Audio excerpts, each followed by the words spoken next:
नमस्कार मित्रों, आपका स्वागत है आपके अपने YouTube चैनल अभिषेक उपाध्याय 10 पर। तो ये सामान्य ज्ञान प्रश्नोत्तरी श्रृंखला की तीसरी वीडियो है। इससे पहले मैं 2 वीडियो बना चुका हूँ। तो आज हम देखेंगे प्रश्न नंबर 41। प्रश्न नंबर 41 है कि सिकंदर किसका शिष्य था। ठीक है, सिकंदर किसका शिष्य था। तो मैं आपको सिकंदर के बारे में कुछ बातें बता रहा हूँ, उसके बाद आप इन प्रश्नों के आंसर खुद दे पाएंगे। तो सिकंदर का जन्म है 356 ईसा पूर्व में। कब? सिकंदर का जन्म, सिकंदर की बात कर रहा हूँ, 356 ईसा पूर्व में, 356 ईसा पूर्व में हुआ था। इसके पिता का नाम फिलिप था। इसके पिता का नाम क्या था? Philip, Philip. ठीक है, इसके पिता का नाम फिलिप था। इसका जन्म कब हुआ था? 356 ईसा पूर्व में। और इसके पिता का क्या नाम था? फिलिप था। और इसके जो गुरु का नाम था वो अरस्तु था। क्या नाम था? अरस्तु। ठीक है, क्या क्या बातें याद रखनी है। जन्म कब हुआ था? 356 ईसा पूर्व में। ठीक है, और इसके पिता का क्या नाम था? फिलिप था। और इसके गुरु का क्या नाम था? अरस्तु था, यानी कि अरस्तु का शिष्य था। इसका सेनापति कौन था? Seleucus Nicator. कौन था? Seleucus Nicator, Seleucus Nicator. ठीक है, सेल्यूकस निकेटर, ये इसका सेनापति था, निकेटर। ठीक है, 356 ईसा पूर्व में इसका जन्म हुआ था। पिता का नाम इसके का फिलिप था। ये अरस्तु का शिष्य था और इसका जो सेनापति था वो सेल्यूकस निकेटर था। ठीक है, ये कुछ बातें आप याद रखेंगे। अब देखें, अब आप प्रश्नों के उत्तर दे पाएंगे। तो 41वां जो प्रश्न है आपका वो है सिकंदर किसका शिष्य था। तो सिकंदर किसका शिष्य था? अरस्तु का। मैंने अभी क्या बताया था, ये शिष्य था अरस्तु का। इसके पिता का नाम क्या था? फिलिप था। और इसके सेनापति का नाम क्या था? सेल्यूकस निकेटर था। ठीक है, सिकंदर का सेनापति कौन था? बताइए कौन था? Seleucus Nicator. अरस्तु कौन था? अरस्तु था इसका गुरु। ठीक है, बात समझ में आ गई। सिकंदर के जो गुरु का नाम था वो क्या था? अरस्तु। इसके सेनापति का नाम क्या था? Seleucus Nicator. अच्छा, ये हाइडे स्पीच क्या है? हाइडे स्पीच जो है, जब सिकंदर विश्व विजय के अभियान पे निकला और भारत की तरफ जब आया, तो ये जब पंजाब के शासक पोरस के साथ इसने क्या किया? हाइडे स्पीच का युद्ध लड़ा, जिसे हम झेलम या वितस्ता का युद्ध भी कहते हैं। इसे हाइडे स्पीच को झेलम या वितस्ता, ठीक है, वितस्ता का युद्ध भी कहते हैं। ठीक है, इसे झेलम या वितस्ता का युद्ध भी कहते हैं। ध्यान रखिएगा, सिकंदर का गुरु कौन था? अरस्तु। इसका सेनापति कौन था? Seleucus Nicator. हाइडे स्पीच क्या है? इसके द्वारा पंजाब के शासक पोरस के साथ लड़ा गया युद्ध। ठीक है, कौन सी नदी के किनारे? झेलम नदी के किनारे। ठीक है, झेलम, झेलम नदी। किसके साथ लड़ा था? पंजाब के शासक पोरस के साथ। ठीक है, पोरस के साथ इसने युद्ध लड़ा था। इतनी बात आपको समझ में आ रही होगी। अच्छा, अब इसमें और जैसे विकल्प दे रखे हैं, और विकल्प दे रखे हैं, और क्या विकल्प दे रखे हैं कि निर्याकस के बारे में ये पूछ रहा है। निर्याकस, ये जो निर्याकस है इसके बारे में पूछ रहा है। तो निर्याकस जो था वो इसका जल सेनापति था। कौन था? जल सेनापति। ये सेनापति है सेल्यूकस निकेटर, और ये निर्याकस जल सेनापति है। ठीक है, जल सेनापति। और अरस्तु कौन है? अरस्तु इसके गुरु हैं। और हाइडेस स्पीच क्या है? हाइडेस स्पीच पंजाब के शासक पोरस के साथ जो झेलम नदी के किनारे युद्ध लड़ा गया था उसे हाइडेस स्पीच का युद्ध या झेलम या वितस्ता का युद्ध भी कहते हैं। इतनी सारी बातें समझ में आपको आ रही होंगी। ठीक है, अच्छा, अब आगे प्रश्न देखिए। अगला प्रश्न क्या है? अगला प्रश्न है 43वां। सिकंदर और पोरस के बीच हुआ युद्ध किस नाम से प्रसिद्ध है? मैंने अभी क्या बताया था, सिकंदर और पोरस के बीच जो युद्ध हुआ था वो किस नाम से प्रसिद्ध है? हाइडे स्पीच के नाम से। ठीक है, हाइडे स्पीच के नाम से। बात समझ में आ गई। फिर एक बार देखिए क्वेश्चन नंबर 41। सिकंदर किसका शिष्य था? अरस्तु का। ठीक है, सिकंदर के गुरु का नाम क्या था? अरस्तु। सेल्यूकस निकेटर कौन था? इसका सेनापति था। निर्याकस कौन था? इसका जल सेनापति था। हाइडे स्पीच क्या है? पंजाब के शासक पोरस के साथ लड़ा गया युद्ध है, वो हाइडे स्पीच के नाम से जाना जाता है, जो झेलम नदी के किनारे लड़ा गया था। ठीक है, इतनी बात समझ में आ गई होगी आपको। इसका जन्म कब हुआ था? इसका जन्म हुआ था 356 ईसा पूर्व में। और इसके पिता का नाम क्या था? इसके पिता का नाम था फिलिप। ठीक है, इसके पिता का नाम क्या था? फिलिप था। ये सारी बातें आपको समझ में आ रही होंगी। अब देखिए आगे देखते हैं। अब ये कह रहा है क्वेश्चन नंबर 43, मौर्य वंश का संस्थापक कौन था? तो मौर्य वंश के बारे में बताऊं मैं आपको, इससे पहले जो प्रश्न हुए थे उनमें मैंने आपको बताया था नंद वंश के बारे में, नंद वंश के बारे में।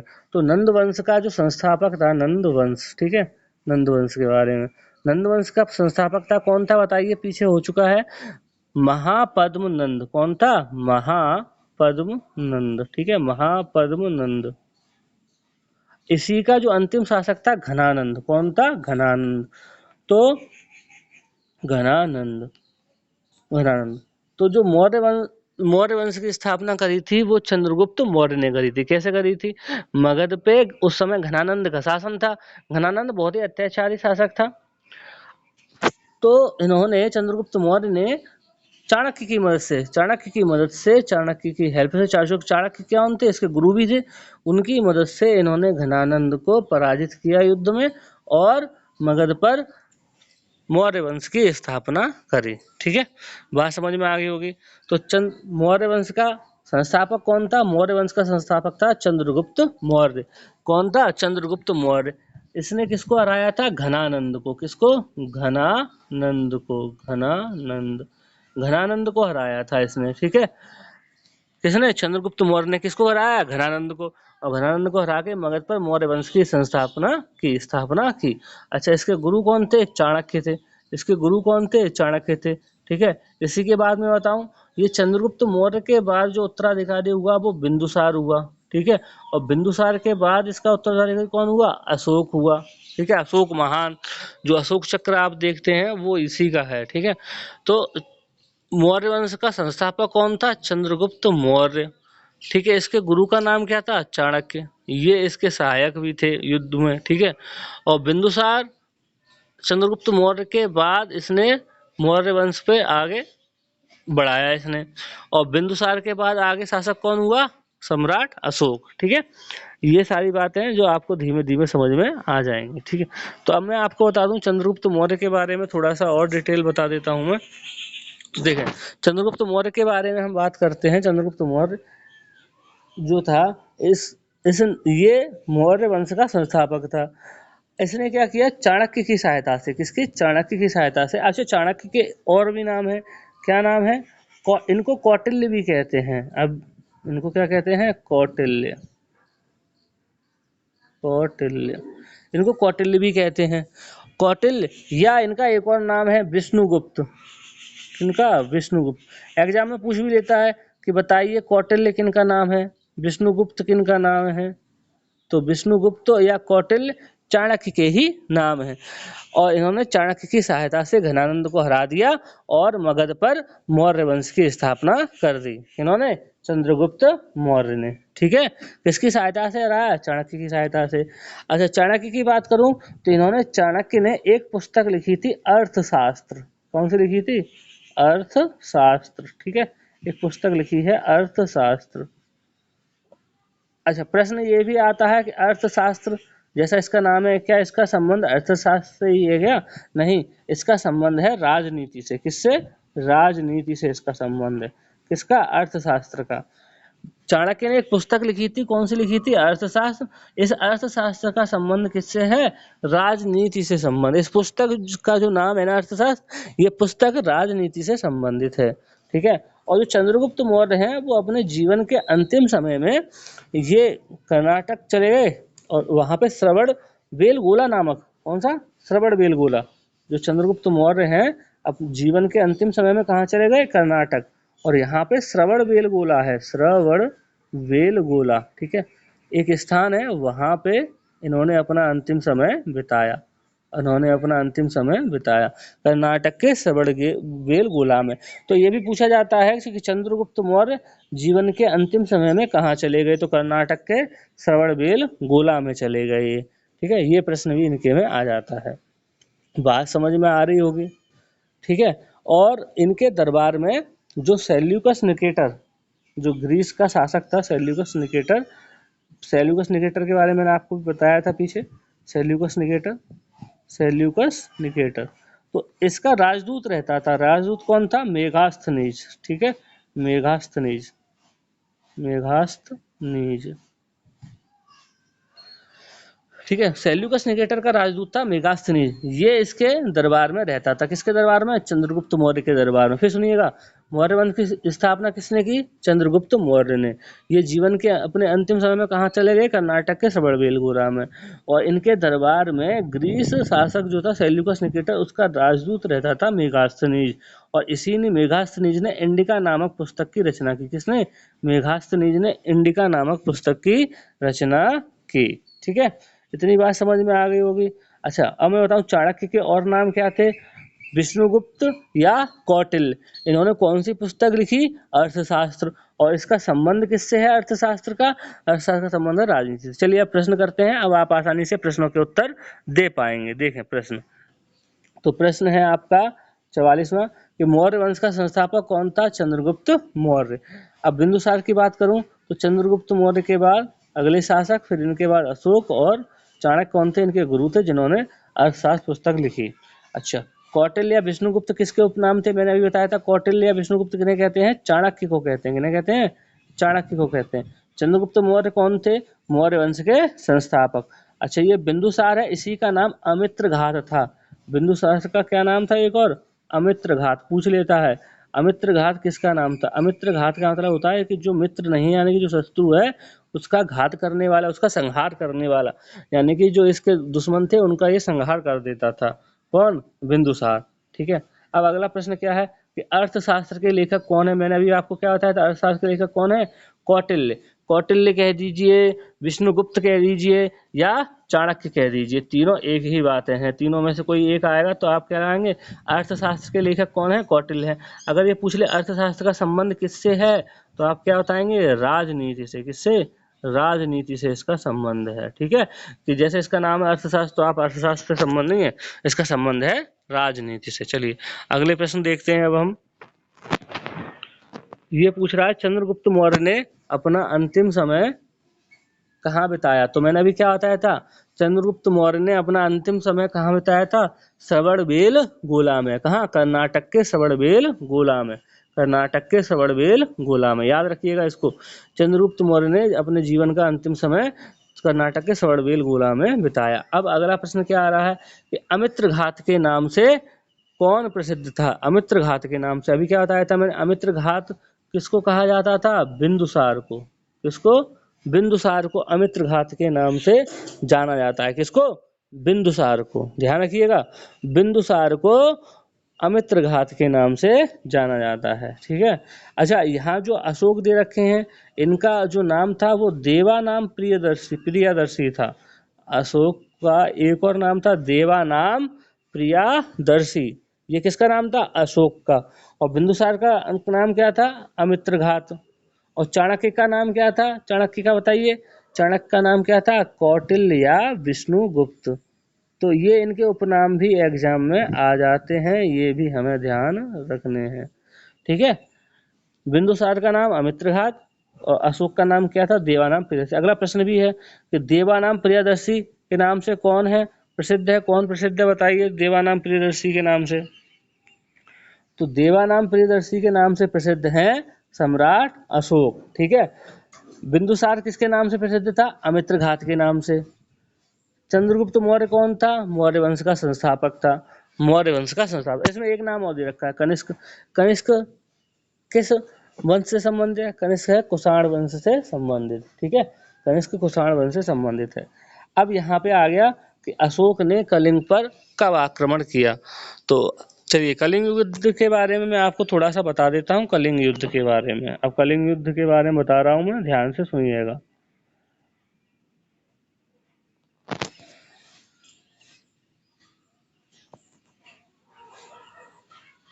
देखें, कलिंग कलिंग का जो युद्ध है, कलिंग जो है, अभी हम कलिंग जो नाम जानते हैं वो अभी वर्तमान में कहाँ है? तो जो उड़ीसा राज्य है उसको प्राचीन काल में कलिंग के नाम से जाना जाता था। किसको?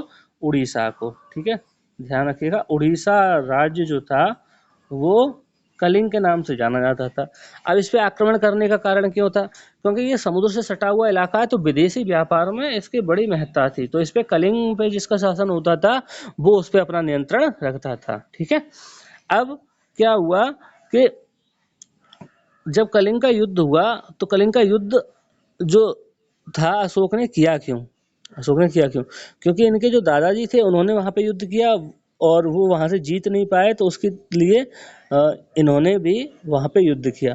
तो जब अशोक ने वहां पे कलिंग पे आक्रमण किया, तो उस समय वहां पे अनंत पद्मनाभन अनंत पद्मनाभन का शासन था। अनंत पद्मनाभन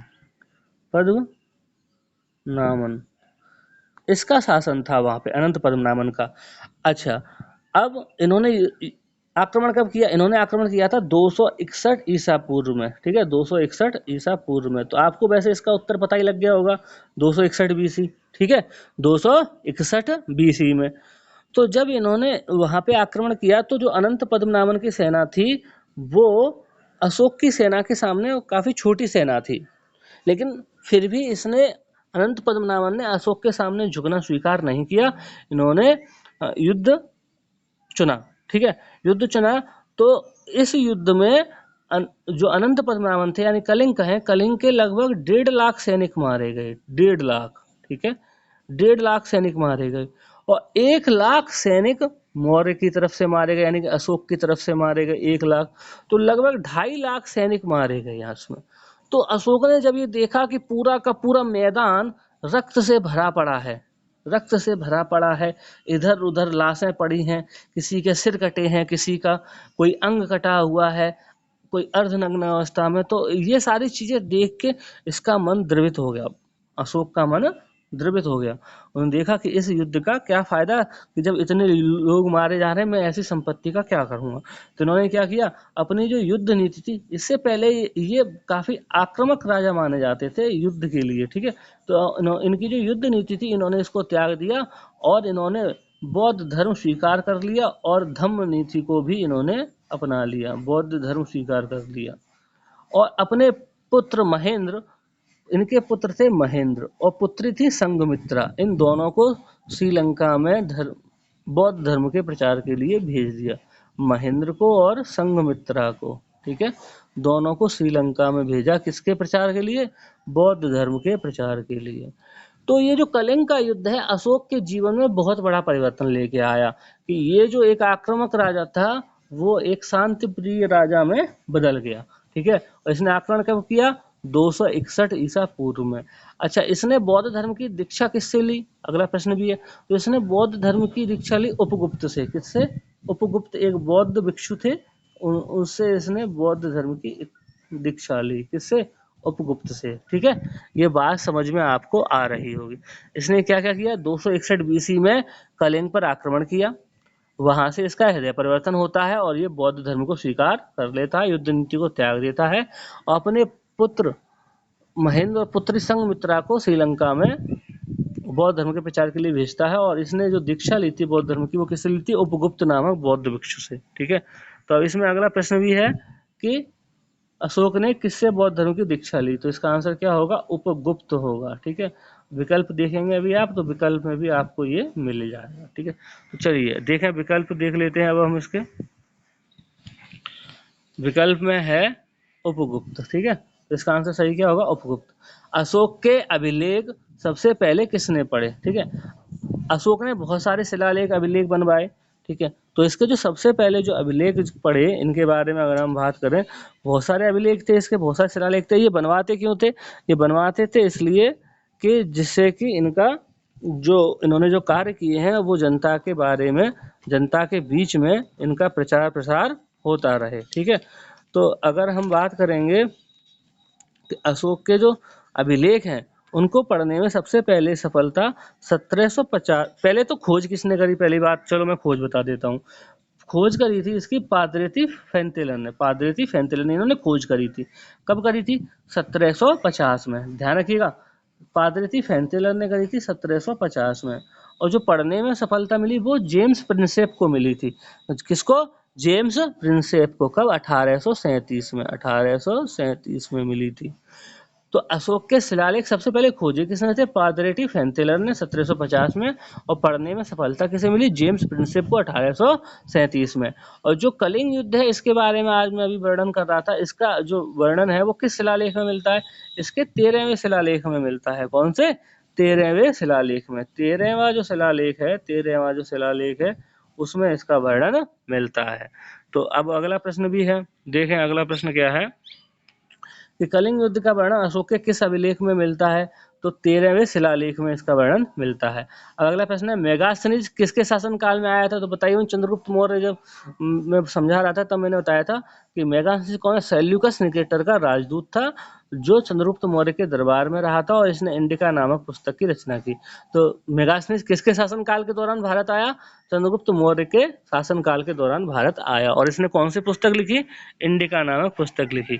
अच्छा, अब अगला आता है कि मौर्य वंश का अंतिम शासक कौन था? मौर्य वंश का अंतिम शासक कौन था? तो मौर्य वंश का अंतिम शासक था बृहद्रथ। बृहद्रथ था। कौन था? बृहद्रथ था मौर्य वंश का अंतिम शासक। और इसकी जो हत्या है इसके सेनापति पुष्यमित्र शुंग ने कर दी। किसने कर दी? पुष्यमित्र शुंग ने। बृहद्रथ की हत्या किसने करी? पुष्यमित्र शुंग ने। ठीक है, पुष्यमित्र शुंग ने करी। और पुष्यमित्र शुंग ने कर दी और इसने फिर क्या किया? पुष्यमित्र शुंग ने शुंग वंश की स्थापना करी। इसने किसने करी? शुंग वंश की स्थापना करी। तो अगला प्रश्न है, शुंग वंश की स्थापना किसने करी? पुष्यमित्र शुंग ने। ठीक है, शुंग वंश की स्थापना किसने करी? पुष्यमित्र शुंग ने करी। बात समझ में आ गई? शुंग वंश की स्थापना किसने करी? पुष्यमित्र शुंग ने। अब अगला प्रश्न है, सातवाहन वंश का संस्थापक कौन था? क्या पूछ रहा है? सातवाहन वंश का संस्थापक कौन था? सातवाहन वंश का। तो इसमें 4 विकल्प है, सातकर्णी, सिमुक, पुष्यमित्र शुंग या बासु। तो पुष्यमित्र शुंग तो हो नहीं सकता क्योंकि इसने शुंग वंश की स्थापना करी थी। बताइए क्या विकल्प सही हो सकता है कि किसने स्थापना करी? बताइए, जल्दी बताइए। सातवाहन वंश की स्थापना किसने करी? सिमुक ने। किसने करी? सिमुक ने। सातवाहन वंश की स्थापना सिमुक ने करी। ध्यान रखिएगा, सातवाहन वंश की स्थापना किसने करी? सिमुक ने करी। ठीक है, किसने करी? सिमुक ने करी। ध्यान रखिएगा।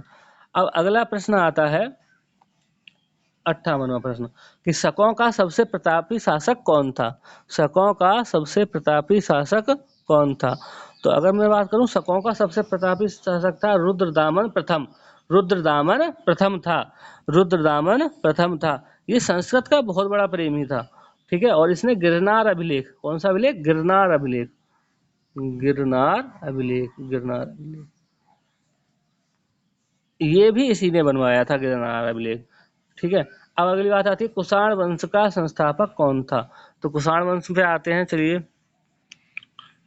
कुषाण वंश का संस्थापक कौन था? तो इसका संस्थापक था कुजुल कडफिसेस। कुजुल कडफिसेस था। ठीक है, इसका चौथा विकल्प सही है, कुजुल कडफिसेस।